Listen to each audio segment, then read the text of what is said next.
Now this next recipe is similar to a pumpkin pie, but it contains sweet potatoes instead of pumpkin.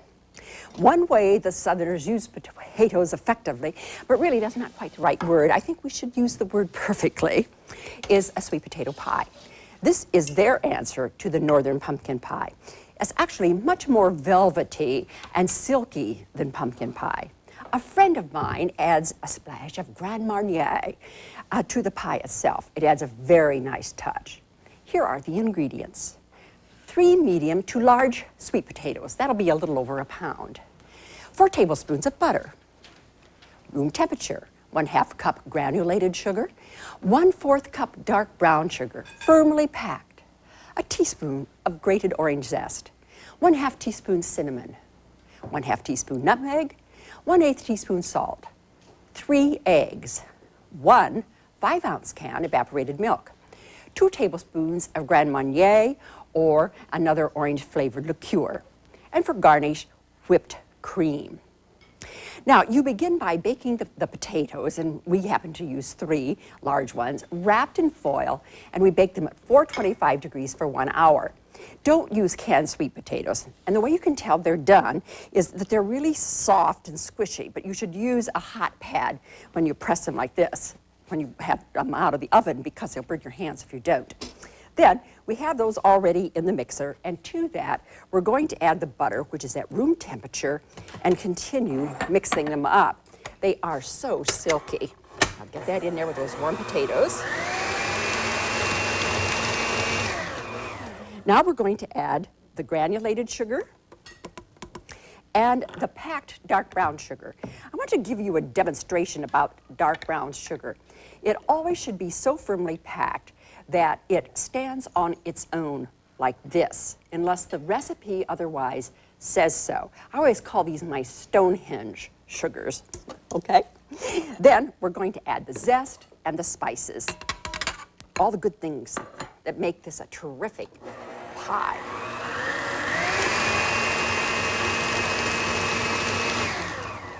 We're just going to leave that there for a few minutes while I do some work over here. Here we have 3 eggs, and they have been very well beaten. And we're going to add then a little 5-ounce can of evaporated milk. And I think it's always wise when you're writing down family recipes that you write down the ounces or the size, not the sizes, but the ounces or the tablespoons, because 50 years from now, there probably won't be a 5-ounce can. It might be a 6-ounce can. So a little can, quote and unquote, will mean nothing to that cook who's cooking with your old recipes. Then we're going to add 2 tablespoons of Grand Marnier. And is this a treat? 2 tablespoons, mind you. Now, Grand Marnier is a clear liqueur. Actually, it is a brandy-based French liqueur, and it's flavored with orange peel. I know it just said 2 tablespoons, but that's one for the pot. There. Maybe there'll be some for the cook later on. Who knows? Now, mix this in. It's considered one of the very best orange-flavored brandies. But for cooking, you could substitute something a little less economical. And there are cheaper liqueurs, orange liqueurs on the market, but I must say this is the ultimate in flavor. Now we're going to finish up the pie. Okay. Now, pour this in to the pumpkin.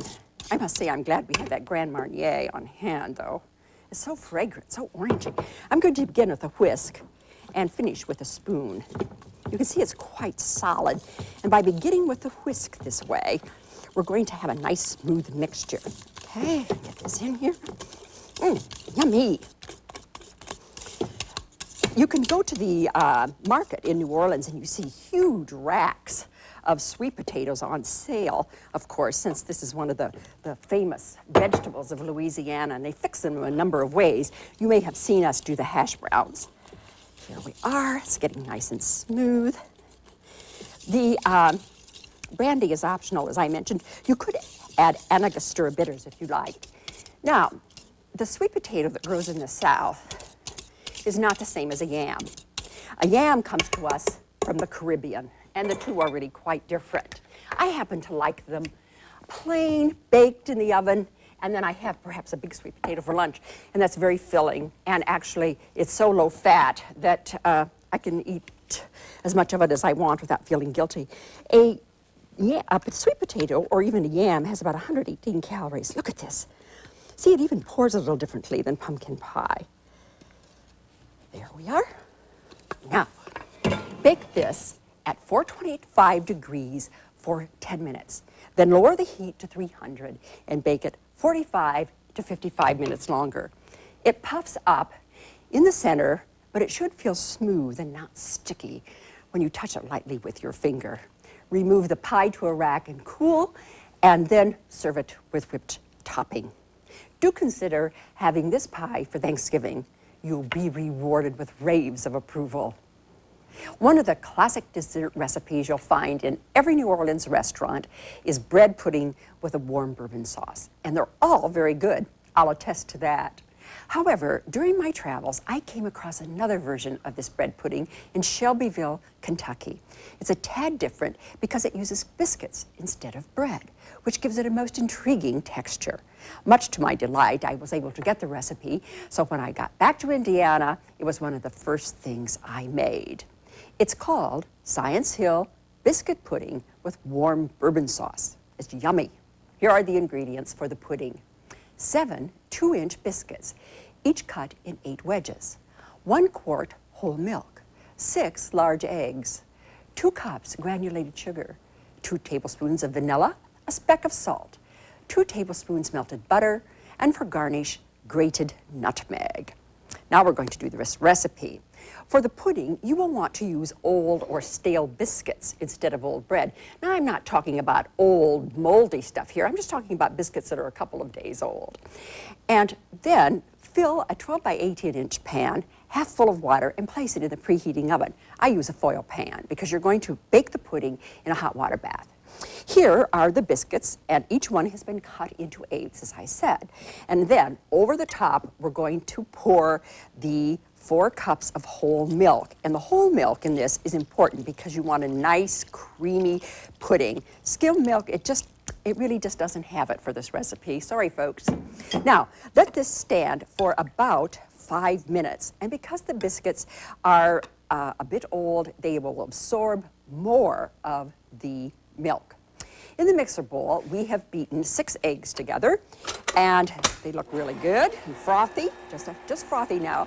And we're going to blend in the sugar and a little tad of salt here and 2 tablespoons of vanilla extract.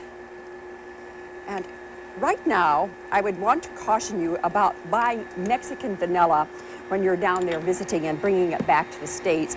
They don't have the government controls on their vanilla the way we do, and it's just perhaps best not to trust that. Now, this is all done here, and we're going to then pour it over the biscuits. Oh, doesn't this look wonderful? It makes a big amount, but you can't have too much of this pudding, as you're going to find out, nor too much of the sauce that I'm going to make later. Now, mix that in. In Shelbyville, Kentucky, there's a very fine regional restaurant serving wonderful Kentucky specialties. It's called Science Hill. It used to be a girls' prep school in the wilderness. And Kentucky was really wild in those days, you know, Daniel Boone time. But the fame of this school spread, and the girls came in from near and far if their families had the money to send them there because they had to live as well as go to school at Science Hill.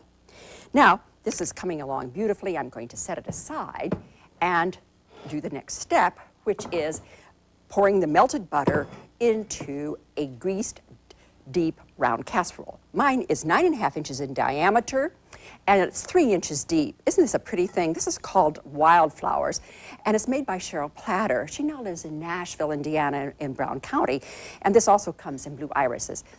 Dick, I hope you're noticing I'm using this dish. Okay. Now, we're going to pour the biscuit mixture right on top of the butter, but we're not going to mix it in. That's important. The butter will come up during the baking, and adds to the wonderful texture of the pudding. Doesn't that look just absolutely fantastic?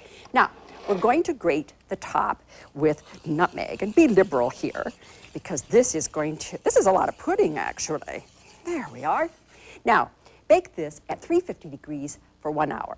The center will be a bit quivery when you take it out of the hot water, but that's okay. The pudding firms up as it cools.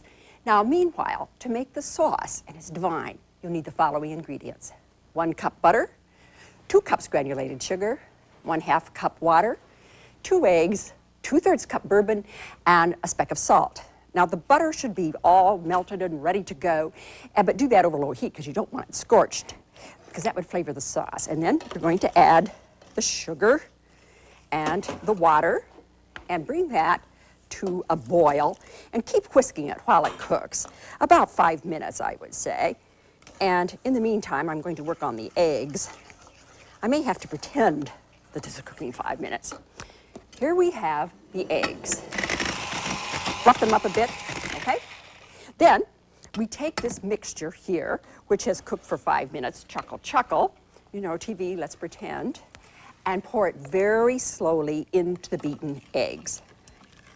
And the beaten eggs are going to be cooking this.